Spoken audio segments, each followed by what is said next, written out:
Israel ஏற்கனவே 2 முனைகளில் யுத்தத்தை தொடங்கி இருக்கு. அதுல 3வதாக ஈரான் மீதும் இஸ்ரேல் இலக்கு வைத்திருக்கக்கூடிய ஒரு சூழலில் அமெரிக்கா இப்போது தன்னுடைய பங்குக்கு ஒரு யுத்த முனையை திறந்திருக்கு. ஆக மொத்தத்துல பார்க்க போனா இந்த 2 நாடுகளுமே சேர்ந்து கொண்டு இந்த மத்திய கிழக்குல ஒரு அமைதியான அல்லது ஒரு போரற்ற சூழலை உருவாக்குறதுக்கு விடமாட்டினம் போலதான் தெரியுது. இன்னும் ஒருத்தர் குறுக்க வந்து சொல்றா என்னன்னு சொல்லிட்டுன்னா, முதலாவது ஈரான்ட நியூக்ளியர் சோர்சஸை வந்து நீங்கள் தாக்குங்கோ, நாங்கள் அடுத்த கட்டமாக அது என்ன நடக்குதோ அடுத்த கட்டம் நாங்கள் பார்ப்போம் என்று சொல்றாரு. அடுத்த கட்டம் பார்க்கறதுக்கு யாராவது இருக்க வேணுமே, அதெல்லாம் யோசிக்கிற மாதிரி தெரியல. உண்மையிலே மத்திய கிழக்குல இப்போது இருக்கக்கூடிய சூழல் இப்படி இருக்கு. இது ஆரோக்கியமான சூழலா?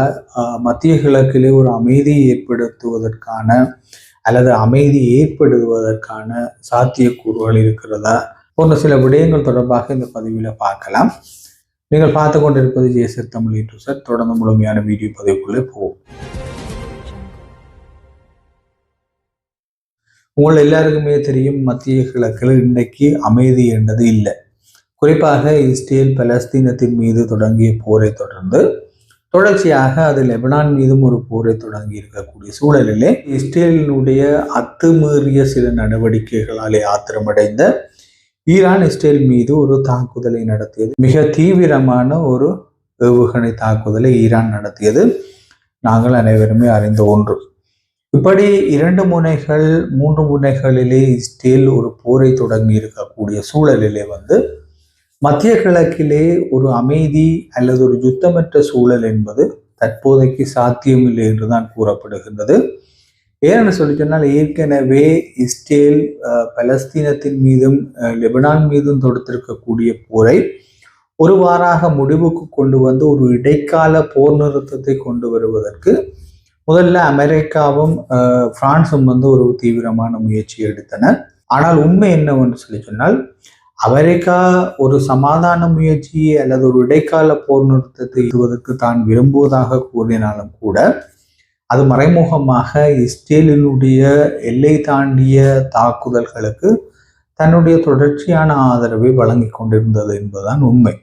குறிப்பாக இஸ்ரேலுக்காக அமெரிக்கா எவ்வாறு துடிக்கும் என்று பார்க்க போனால், கடந்த சில நாட்களுக்கு முன்னர் ஈரான் ஒரு ஏவுகணை தாக்குதலை இஸ்ரேல் மீது நடத்தி இருந்தது.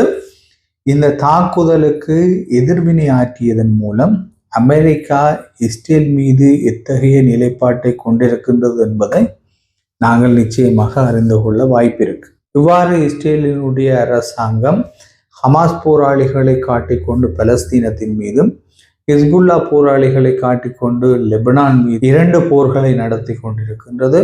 மறுபக்கம் ஈரான் இந்த விடயத்திலே தலையிட்டதன் அடிப்படையிலே இஸ்ரேல் ஈரான் மீதும் ஒரு தாக்குதலை நடத்தலாம் என்ற ஆர்வங்கள் இருந்து கொண்டிருக்கின்றது. இந்த நிலைமையில தன்னுடைய பங்குக்கு அமெரிக்காவும் ஒரு தாக்குதலை ஆரம்பித்திருக்கின்றது. குறிப்பாக ஏமனிலே இருக்கக்கூடிய ஹாதி கிளர்ச்சியாளர்கள் மீது அமெரிக்கா ஒரு மிக தீவிரமான தாக்குதலை நடத்தி இருக்கின்றது. அந்த ஹாதி கிளர்ச்சியாளர்களுடைய முக்கிய நிலைகள் என்று தாங்கள் அடையாளம் கண்ட பகுதிகளை இலக்கு வைத்து தாங்கள் மிக தீவிரமான விமான தாக்குதலை மேற்கொண்டிருப்பதாக அமெரிக்கா தெரிவித்திருக்கின்றது. இது எதற்கான தாக்குதல் என்று பார்க்க போனால், கடந்த சில நாட்களுக்கு முன்னர் ஈரான் இஸ்ரேல் மீது ஒரு மிக தீவிரமான ஏவுகணை தாக்குதலை நடத்தினது நாங்கள் அனைவருமே அறிந்த ஒன்று. இந்த தாக்குதல் நடப்பதற்கு முன்னதாகவும் பின்னதாகவும் இந்த மத்திய கிழக்கிலே இருக்கக்கூடிய அமெரிக்காவினுடைய தளங்கள் மீது ஏமனிலே இருக்கக்கூடிய இந்த ஹாதி கிளர்ச்சியாளர்கள் ஒரு தாக்குதலை நடத்தியிருந்தார்கள். அந்த தாக்குதல்கள் மிக தீவிரமான பாதிப்புகள் எதனையும் ஏற்படுத்தாத போதும் அமெரிக்கா அதற்கு பழிவாங்கும் நோக்கத்திலே இந்த தாக்குதலை நடத்தி இருப்பதாக கூறியிருந்தாலும் கூட மத்திய கிழக்கிலே ஏற்கனவே உருவாக்கப்பட்டிருக்கின்ற அல்லது உருவாகி இருக்கக்கூடிய இந்த போர் பதற்றத்தை மேலும் மேலும் தீவிரப்படுத்துகின்ற வகையிலே, குறிப்பாக இஸ்ரேல் பலஸ்தீனத்தின் மீதும் லெபனானின் மீதும் இந்த ஹிஸ்புல்லா மற்றும் ஹமாஸ் போராளிகளை அடையாளப்படுத்தி கொண்டு செய்து கொண்டிருக்கக்கூடிய மிகப்பெரிய எல்லை மீறலுக்கும் அல்லது அத்துமீறலுக்கும் உறுதுணை அளிக்கின்ற வகையிலே அல்லது அவற்றை நியாயப்படுத்துகின்ற வகையிலே தான் இந்த அமெரிக்காவினுடைய தாக்குதல்கள் அமைந்திருப்பதாக ஒரு விமர்சனங்கள் சமூக ஊடகங்களிலே பரப்பப்பட்டு கொண்டிருக்கின்றது.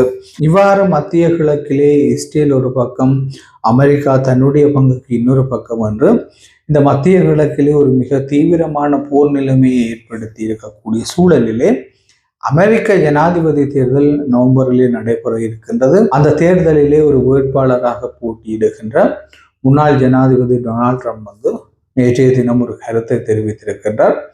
அவர் சொல்கிறார் என்னவென்று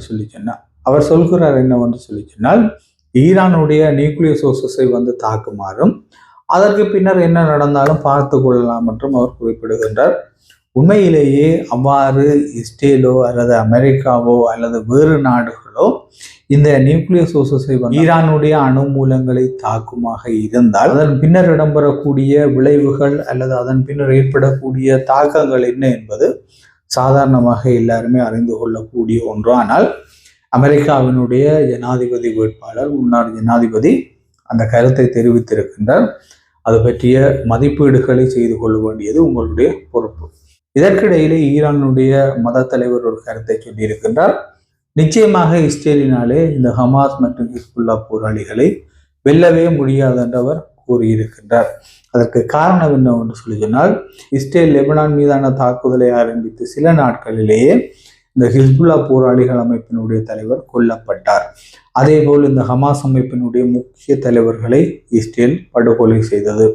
ஆனாலும் கூட இந்த இஸ்ரேலிய படைகளுக்கு எதிராக இந்த பலஸ்தீனத்திலும் லெபனானிலும் இந்த ஹிஸ்புல்லா போராளிகளும் ஹமாஸ் போராளிகளும் மிக தீவிரமான எதிர் தாக்குதலை அல்லது தீவிரமான தடுப்பு நடவடிக்கைகளை மேற்கொண்டிருப்பதன் ஊடாக அவர்களுக்குள்ளே இருக்கக்கூடிய கட்டமைப்பினுடைய வலுவை நாங்கள் இலகுவாக அறிந்து கொள்ளக்கூடியதாக இருக்கின்றது. ஆக மொத்தத்திலே இந்த மத்திய கிழக்கிலே ஒரு நிரந்தரமான அமைதி அல்லது போரற்ற சூழல் உருவாகுவது தற்போதைக்கு சாத்தியமற்ற ஒன்று என்பதே இங்கே நிதர்சனமாக இருக்கின்றது. இதான் இன்றைய பதிவினுடைய பிரதான உடைய. நாளை மேலும் ஒரு வீடியோ பதிவில் சந்திப்போம். நன்றி, வணக்கம்.